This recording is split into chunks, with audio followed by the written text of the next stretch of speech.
بسم الله الرحمن الرحیم. ګرانو شاګردانو، یو ځلې بیا د خپل د بیولوژي درس ته ښه راغلاست درته وایم. موږ تاسو په تېرو لوستونو کې د حجروي غشا او همدارنګه د حجرې د برخو په باره کې غږېدلي. نن ورځې درس کې به موږ تاسې حجروي عملیې د خیره ووایو. زموږ تاسې د نن ورځې درس 3م څپرکی او همدارنګه د درس شمېره مو د 8م درس. اوس به موږ تاسې خپل درس ته راسو. ګرانو شاګردانو، زموږ تاسې د نن ورځې موضوع د نفوذ او اسموسیس. مخکې له دې چې موږ تاسو نفوذ او اسموسیس وپېژنو، موږ تاسو به یو وارې خپل تیر درس ته وګرځېږو. ګرانو شاګردانو، که ستاسو په یاد وي، موږ تاسو په تیر درس کې د حجروي غشا په باره کې غږېدلي وو. موږ تاسې ویله چې مثلا دا یو حجره ده. حجروي غشا حجره چار چاپیره پوښتلې ده. ځینو موادو ته په اسانۍ اجازه ورکوي چې د حجرې څخه خارج او حجرې ته دننه سي. یعنې په اسانۍ توګه دا مواد کولی سي چې داخل او کولی سي چې خارج ته ولاړ سي. ځینو موادو ته په ډېر کرار یا ورو شکل اجازه ورکوي چې د حجروي غشا څخه تیر داخل سي یا خارج سي. مګر حجروي غشا بیا ځینو موادو ته ګر سره اجازه نه ورکوي چې حجرې ته داخل سي. نو موږ تاسې د نن ورځې په درس کې دا زده کوو چې څنګه حجروي غشا ته د کومو عملیو په واسطه باندې مواد داخلیږي او مواد خارجیږي. نو مخکې له دې چې موږ تاسې خپل درس ته ولاړ سو، نو راځو یو اضافه شی موږ تاسې د نن ورځې په درس کې زده کوو. هغه دا دی حجرې ته د موادو انتقال. مخکې له دې چې موږ تاسې هغه عملیو ته راسو، اول موږ تاسې یو نوی شی زده کوو. هغه دا چې حجرې ته کله چې حجرې ته مواد انتقالیږي، مطلب داخلیږي او یا هم خارجیږي، دا په دوه توګه یا په دوه ډوله سرته رسیږي. یو فعال انتقال او بل څنګه انتقال؟ غیر فعال انتقال. ګرانو شاګردانو، زموږ تاسې د نن ورځې په درس کې غیر فعال انتقال باندې غږېږو. په فعال انتقال باندې په لوړو صنفو کې موږ تاسې غږېږو. ښه، اوس مواد د فعال انتقال څه معنا لري، غیر فعال انتقال څه معنا لري. مثلا که چیرې موږ تاسې راسو، دا یو حجره فرض کو. کله چې حجرې ته ځینې مواد داخلیږي، مثلا حجرې ته چې کله مثلا غذایي توکي ګلوکوز حجرې ته داخلیږي، دا ګلوکوز نسي کولای چې د حجروي غشا څخه حجرې ته داخل سي. ګلوکوز دلته یو پمپ ته ضرورت لري. د دې پمپ په واسطه باندې ګلوکوز اخیستل کیږي، بیا چیرې داخلیږي؟ حجرې ته داخلیږي. یعنی دلته یو پمپ ته ضرورت سته تر څو چې دا ګلوکوز حجرې ته پمپ کړي. نو دلته دا پمپ انرژي ته ضرورت لري. بې له انرژي دا پمپ کار نه کوي. نو موږ تاسې وایو هغه انتقال چې په هغه کې انرژي مصرفیږي، دې ته موږ تاسې کوم انتقال وایو؟ فعال انتقال، یا مثلا موږ تاسې اکټیو ترانسپورت ورته وایو. چې ورته وایو اکټیو یا فعال انتقال. زه یو مثال در کوم. کله چې موږ تاسې مثلا دا یو غونډۍ ده، د دې څخه موږ تاسې غواړو چې دا بال دلته دې موقعیت ته راوړو، نو موږ تاسې ضرورت ودې ته لرو چې انرژي مصرف کړو تر څو چې دغه نقطې ته موږ تاسې دا بال راورسوو. نو دغه ډول ته موږ تاسې وایو فعال انتقال. اوس راځو غیر فعال انتقال. مثلا دا یو حجره ده، چار چاپیره حجروي غشا. ځینې مواد دې ته ضرورت نه لري، یا پمپ ته یو داسې الې ته ضرورت نه لري چې مواد حجرې ته داخل کړي. مثلا اکسیجن دی. اکسیجن ډیر په اسانۍ توګه ضرورت نشته چې اکسیجن انرژي مصرف کړي حجرې ته داخل شي، په اسانۍ توګه حجرې ته داخلیږي. نو دلته انرژي نه مصرفیږي. دغه انتقال ته موږ تاسې غیر فعال انتقال چې دې ته وایي انرژي نه مصرفیږي، یا موږ تاسې دې ته کوم انتقال وایو؟ پاسیو ترانسپورت. چې په دغه انتقال کې حجره مواد حجرې ته داخلیږي یا خارجیږي، مګر دلته هیڅ انرژي ته ضرورت نشته. مثال در کوم، داسې یو میخانیکي مثال. مثلا دا یو بال دی، د دې نقطې څخه دا بال په خپله د ا د نقطې څخه د بي نقطې ته راځي. آیا دې انرژي ته ضرورت شته چې دا موږ تاسې د ا څخه بي ته انتقال کړو؟ هیڅ ضرورت نشته. نو دې ته وایي غیر فعال انتقال. ښه نو ګرانو شاګردانو، په دې باندې پوه شولو چې حجرې ته مواد په دوه ډوله انتقالیږي. یو فعال انتقال، بل څنګه انتقال؟ غیر فعال انتقال.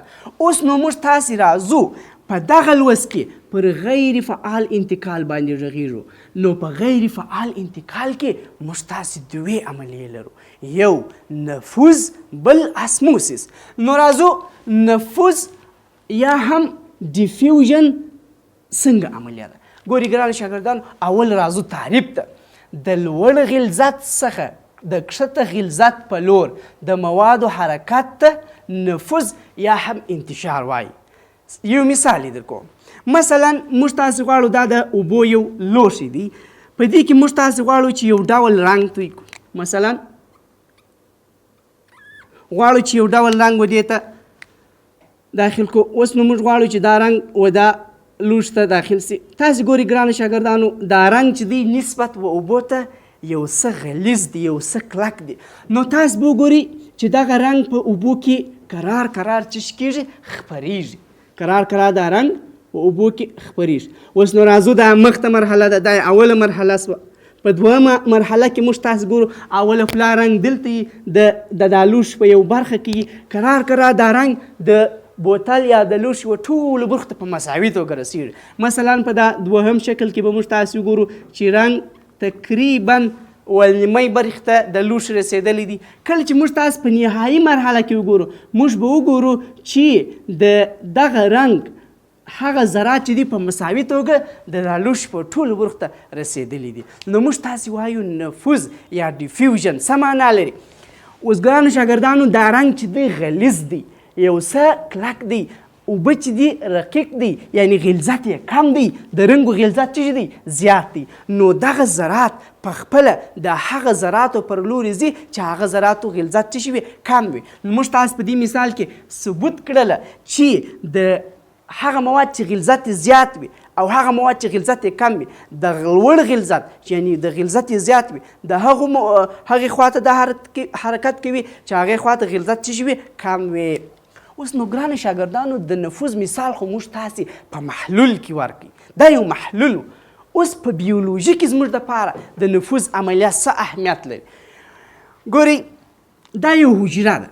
حجره که ستاسو په یاد وي، موږ تاسو په تېرو درسونو کې ویلي وه چې حجره او غذایي توکو ته ضرورت لري. نو کله چې دا زموږ تاسې د وینې یو رګ دی. اوس په وینه کې موږ تاسې وایو چې اکسیجن دی. اکسیجن موږ تاسې تنفس کوو، د وینې د لارې چیرې رسېږي؟ و حجراتو ته رسېږي. اوس نو تاسې راته وایاست په د وینې په رګ کې څه شي زیات دی؟ اکسیجن زیات دی. اوس نو تاسې ګورئ په حجره کې بیا داخل اکسیجن په مصرف رسېدلی دی یا اکسیجن شتون نه لري. نو تاسې ګورئ ګرانو شاګردانو، دغه اکسیجن بې له دې چې انرژي مصرف سي، بې له دې چې موږ تاسې انرژي مصرف کړو، اکسیجن په خپله د حجرې داخل ته ځي. اوس نو اکسیجن ولې د حجرې داخل ته ځي؟ ځکه چې دلته د اکسیجن غلظت زیات دی، دلته د اکسیجن غلظت کم دی. نو دا په اساني توګه خپله چیرې داخلیږي؟ و حجرې ته داخلیږي. مګر کله چې تاسې راسئ په حجره کې موږ تاسو څه شي لرو؟ کاربن ډای اکساید لرو. دلته په حجره کې څه تولید شوی دی؟ کاربن ډای اکساید تولید شوی دی. اوس نو آیا په وینې کې کاربن ډای اکساید شته یا شته ډېر کم؟ نو تاسو راته وایاست کاربن ډای اکساید غلظت چیرې زیات دی؟ په حجره کې زیات دی. چیرې کم دی؟ په وینه کې کم دی. نو دغه کاربن ډای اکساید بې له دې چې کوم انرژي مصرف سي، په خپله چیرې راځي؟ د وینې و سیستم ته راځي. نو موږ تاسو وایو ډیفیوژن هغه مواد هر چیرې چې غلظت زیات وي، هر چیرې چې غلظت کم وي، د لوړ غلظت څخه د کښته غلظت پر لوري باندې د موادو حرکت ته چې شي وایي؟ ډیفیوژن وایي. ګرانو شاګردانو، هر ځلې چې موږ تاسې وایو نیمه قابل نفوذ پرده، اوس به موږ تاسې راسو دا نیمه قابل نفوذ پرده به تشریح کړو. تاسې ګورئ لکه څنګه چې د نامه څخه معلومیږي نیمه قابل نفوذ مطلب نیمه ځینو شیانو ته اجازه ورکوي چې تیر سي او ځینو شیانو ته د تیرېدو اجازه نه ورکوي. مثلا موږ تاسې دا یو مثال فرض کړو. تاسې راسئ دا یو حجره فرض کړئ او دا هم زموږ تاسې نیمه قابل نفوذ پرده.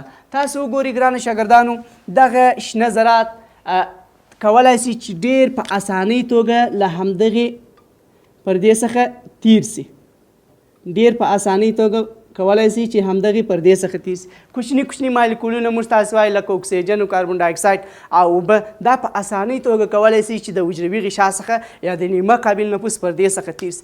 مګر ګرانو شاګردانو تاسې وګورئ دغه سره زرات چې ما تاسو ته دلته نښاني کړي دي دا نسي کولی چې د همدغو سوریو یا د همدغې پردې څخه تېر سي.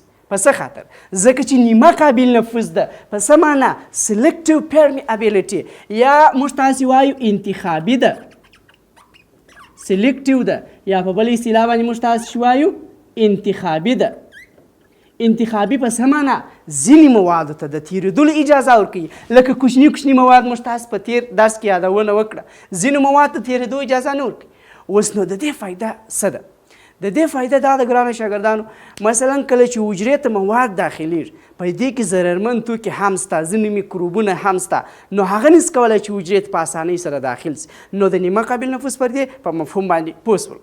اوس موږ تاسې راځو زموږ تاسې و دوهمې د غیر فعال انتقال عملیه چې هغه ته موږ تاسې اوسموسس وایو. ګورئ ګرانو شاګردانو اوسموسس یو ډېر مهمه عملیه ده او دا یو ډېر مهم پوینټ دی تاسې باید په یاد ولرئ چې د ډېرو شاګردانو څخه د اوسموسس تعریف ورکېږي. څنګه؟ د اوسموسس تعریف ته راسو له یو محیط څخه چې د اوبو مالیکولونه یې زیات وي داسې یو محیط ته چې د اوبو مالیکولونه لږ وي د نیمه قابل نفوذ پردې له لارې د اوبو تېرېدو ته څه وایي؟ اوسموسس وایي. د همدغه تعریف تشریح موږ تاسو په دې شکل کې کوو. تاسې ګورئ ګرانو شاګردانو دا تاسې دوه محلوله فرض کړئ. په دا یوه محلول کې خالصې اوبه دي، یوازې د څه شي مالیکولونه تاسې وینئ؟ خالصې اوبه. او په دا بل محلول کې تاسې څه وینئ؟ تاسې اوبه وینئ او همدارنګه په اوبو کې څه شي حل سوې ده؟ بوره حل سوې ده. نو اوس تاسې راته وایاست ګرانو شاګردانو په د ای په محلول کې یوازې د اوبو ذرات دي، د بی په محلول کې د اوبو ذرات هم شتون لري، د بورې ذرات هم شتون لري. دواړه یو رقم یعنی په یو سایز او په یوه اندازه باندې دي. اوس تاسې راته وایاست په کوم محیط کې د اوبو مالیکولونه زیات دي؟ دا معلومداره خبره ده چې د ای په محیط کې د اوبو مالیکولونه څه دي؟ زیات دي. د بی په محیط کې د اوبو مالیکولونه کم دي. ولې کم دي؟ ځکه دغه د بورې مالیکولونه راغلي دي او د اوبو د مالیکولونو ځای یې نیولی دی. نو موږ تاسې وایو چې د ای په محیط کې د اوبو مالیکولونه څه دي؟ زیات. د بی په محیط کې د اوبو مالیکولونه څه دي؟ کم. ولې کم دي؟ ځکه چې په دې کې څه حل سوې ده؟ بوره حل سوې ده. اوس نو تاسې راته وایاست موږ تاسې حجروي غشا بل نوم څه شي ورکړی و؟ نیمه قابل نفوذ. اوس د دې په مابینځ کې موږ تاسې نیمه قابل نفوذ پرده لرو. نو اوسموسس تعریف ته په دا یو شکل کې تاسې زده کولی سئ. څنګه؟ موږ تاسې وایو چې دلته د اوبو مالیکولونه زیات دي، نو کرار اوبه له همدغه ای محیط څخه د بی محیط ته څه کوي؟ انتقال پیدا کوي. ښه، دا هم د اوبو مالیکولونه د ای محیط څخه کوم محیط ته انتقال سو؟ د ای محیط څخه و بی محیط ته انتقال سوه. اوس نو موږ تاسې وایو چې په اوسموسس کې د اوسموسس ټوله تعریف په یو شکل کې موږ تاسو ته ترسره کوو. دلته د اوبو مالیکولونه زیات، دلته د اوبو مالیکولونه کم دي. نو هغه محیط کې چې د اوبو مالیکولونه زیات وي و کم محیط ته چې د اوبو مالیکولونه کم وي د نیمه قابل نفوذ پردې له لارې د اوبو انتقال ته اوسموسس وایي. راځئ یو مثال د ګرانو شاګردانو. دا یو حجره ده. کله چې په حجره کې اوبه کمې وي نو د وینې څخه اوبه چیرې داخلیږي؟ و د حجروي غشا له لارې و حجرې ته داخلیږي. نو موږ تاسې وایو کله په حجره کې د اوبو اندازه کمه وي نو حجره و اوبو ته ضرورت لري. نو د کومې عملیې په واسطه حجره خپل اوبه پوره کوي؟ د اوسموسس عملیې په واسطه. او ځینې وخت دلته په حجره کې ځینې تعاملات اجرا کېږي. نو دلته موږ تاسې وایو لکه موږ تاسې چې خوله کوو په داخل د حجرې اوبه زیاتېږي، نو دلته بیا د اوبو غلظت څه سو؟ زیات سو. نو کله چې دلته د اوبو غلظت زیات حجره دې ته ضرورت لري چې دا اوبه خارج ته وباسي. نو بیا هم د اوسموسس د عملیې له لارې اوبه له حجرې څخه څه کېږي؟ خارجېږي. ګرانو شاګردانو دا اوس موږ تاسې د نن ورځې درس چې موږ تاسې پر نفوذ او اسموسس باندې وغږېدلو. تر بل درسه پورې مو پر الله پاک سپارم.